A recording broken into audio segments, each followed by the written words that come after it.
Katolik. Katolik. Berikanlah kepada kaisar apa yang menjadi hak kaisar, dan kepada Allah apa yang menjadi hak Allah. Untuk mengenal apa yang diajarkan Yesus pada hari ini, saya mengundang kita semua berdiri. Kita semua hafal Pancasila saja. Pancasila. Tahu toh? Tahu. Coba kita mulai. Itu Pancasila. Karena bacaan-bacaan suci hari ini juga ada di 5 Pancasila, ada semua. Baik. Coba Pancasila. Pancasila. 1. Ketuhanan yang Maha Esa. 2. Kemanusiaan yang adil dan beradab. 3. Persatuan Indonesia.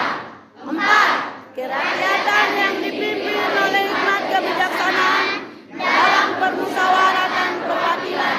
5. Keadilan sosial bagi seluruh rakyat Indonesia. Ini bangsa Indonesia yang benar, ya.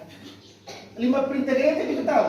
Tahu. Hari ini ada perhatian lain berat. Yang Pancasila 5 tahu, yang gereja punya pasti berat. Coba kita mulai saja. 5 perintah gereja. 5 perintah gereja. 1. Rayakanlah hari raya yang disamakan dengan hari Minggu. 2. Hadapilah kudus pada hari Minggu dan pada hari pesta yang diwajibkan, dan jangan melakukan perbuatan yang dilarang. 3. Jangan menganggarkan pada hari belakang dan berpuasalah pada hari puasa. 4. Akuilah dosa-dosamu seorang yang hati-hati. 5. Sambutlah kebutuhan pada masa pasca. Syukur yang Tuhan punya masih agak berat-berat. Silahkan duduk.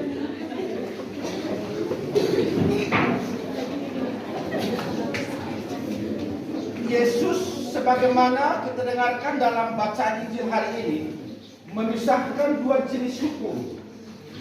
Hukum sipil yang diatur oleh negara dan hukum ilahi yang diatur oleh Allah sendiri. Hukum sipil sebagaimana kita dengarkan dalam bacaan pertama hari ini, surat pertama Rasul Petrus mengajak kita untuk senantiasa taat kepada pemerintah negara, mulai dari presiden sampai ke kepala desa di sini, sampai ke RT dan dusun-dusun. Ini garis komandonya jelas. Hukum ilahi juga sama. Tuhan Allah punya garis komandonya jelas, yang kelihatan di dunia ini, mulai dari Paus di Roma sampai kita punya ketua KB Santo Mikael Taneo, Santo apa? Santo Yosef. Ya, saya kira Mikael Taneo di Santo Baru. Ya. Jadi garis komandonya jelas. Hukum sipil, yang pertama hukum sipil. Sebagaimana kita dengarkan dalam bacaan pertama tadi, kita putra silam memberikan beberapa syarat.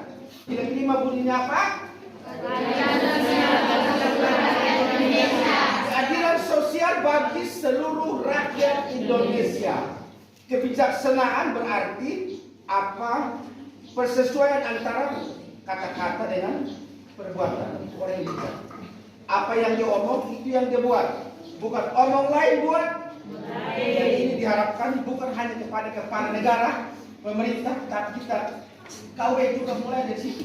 Minimal dari bapak-bapak sebagai kepala rumah tangga. Bunyinya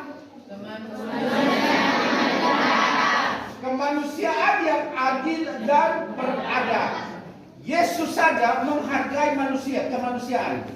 Dari Allah menghargai manusia. Inkarnasi Allah berarti Yesus sendiri, Allah sendiri menghargai kemanusiaan itu sendiri. Yang adil dan beradab. Karena itu yang menolak Maria berarti dia menolak inkarnasi Allah menjadi manusia. 3. Bunyinya Persatuan Indonesia. Kalau tidak ada persatuan berarti yang ada adalah Kenapa ada perpecahan? Tidak ada persatuan. Kenapa tidak ada persatuan? Tidak ada. perpecahan. Sumbernya satu, sebagaimana dikisahkan dalam bacaan-bacaan hari ini, ketaatan. Taat pada pemerintah, taat pada agama kita. Kalau tidak taat ini, hasilnya adalah kacau balau. Bayangkan kalau kita punya Pancasila ini yang menjadi dasar negara, setiap provinsi, setiap kabupaten, setiap desa kita ini desa apa? Pokoknya Fatwa. Kita punya desa di sini, masing-masing punya desa menginterpretasikan itu apa namanya itu Pancasila secara berbeda. Hasilnya karena itu kita butuh kepala negara para DPR untuk memprogramkan sesuai dengan dasar negara Republik Indonesia Pancasila. Kalau masing-masing desa buat dia punya dasar sendiri, dasarnya sama, tetapi masing-masing sesuai dengan kehendak, hasilnya kehancuran. Demikian juga dengan agama, itu pasti. Sangat para DPR kita memberikan aturan-aturan yang jelas untuk dijalankan oleh Presiden sampai bapak-bapak di desa. Komandonya jelas. Sama dengan gereja Katolik, Bapak Paus ngomong di sana, Pater tidak, dia juga harus seperti itu. Garis komando jelas. Yang terakhir itu, yang kelima, Tuhanlah yang memerintah. Ini dia setara dengan sila pertama. Apa? Tuhanlah yang memerintah di atas seluruh dunia. Sila pertama, ketuhanan yang maha besar. Katolik, orang-orang Farisi hebat. Mereka datang untuk menjerat Yesus. Jeratan mereka luar biasa. Mereka orang-orang Farisi ini, mereka pakai lagi murid-murid Yesus, juga orang-orang Herodian. Kalau kita baca dalam sejarah, orang-orang Herodian ini, mereka itu yang di bawah macam partai politiknya Herodes. Partai politiknya Raja Herodes. Raja Herodes di bawah kekuasaan Roma pada waktu itu. Dan orang-orang Herodian ini, mereka ini partai politiknya Raja Herodes. Karena itu mereka sebenarnya tahu yang Tuhan punya, yang Kaisar punya di Roma itu wajib. Berani menanamkan berarti hasilnya itu salib, kepala ke bawah. Jadi mereka datang kepada Yesus, Tuhan, kira-kira bisa kok kami kasih ini panji kepada Kaisar. Tuhan bilang, tunjukkan mata uang dan tulisan apa. Mereka bilang, Tuhan, ini tulisan gambar Kaisar dan tulisan Kaisar. Apa yang menjadi hak Kaisar, berikanlah kepada Kaisar, dan yang menjadi hak Allah, berikanlah kepada Allah. Jawaban Yesus ini sebenarnya mau mengajarkan Anda dan saya yang hari ini merayakan kemerdekaan Republik Indonesia ini untuk taat kepada pemerintah. Ini penting juga seperti taat kepada Tuhan Allah. Tapi yang menarik bahwa ketaatan kepada pemerintah, orang lebih takut kepada pemerintah ketimbang kepada Tuhan Allah. Karena pemerintah punya itu ada hukuman langsung. Tuhan Allah perlu mati baru dapat hukuman dia. Ini orang tidak takut mati. Misalnya begini, kita pada itu apa yang 5 perintah gereja juga. Rayakanlah hari ini, Natal juga tidak datang, Paskah juga dia tidak datang. 10 perintah Allah yang hari Minggu di gereja juga tidak datang. Padahal ini undang-undangnya negara, undang-undangnya Tuhan Allah. Itu pun dia tidak datang. Tapi kalau misalnya di pemerintah punya, lu sudah datang kerja di sini, lu pun BLT ditangkap.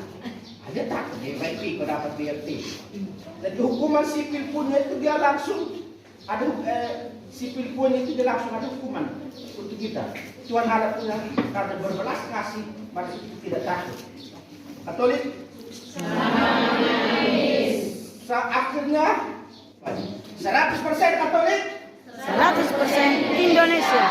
100% Indonesia, 100% Katolik. sampai mati. Amin.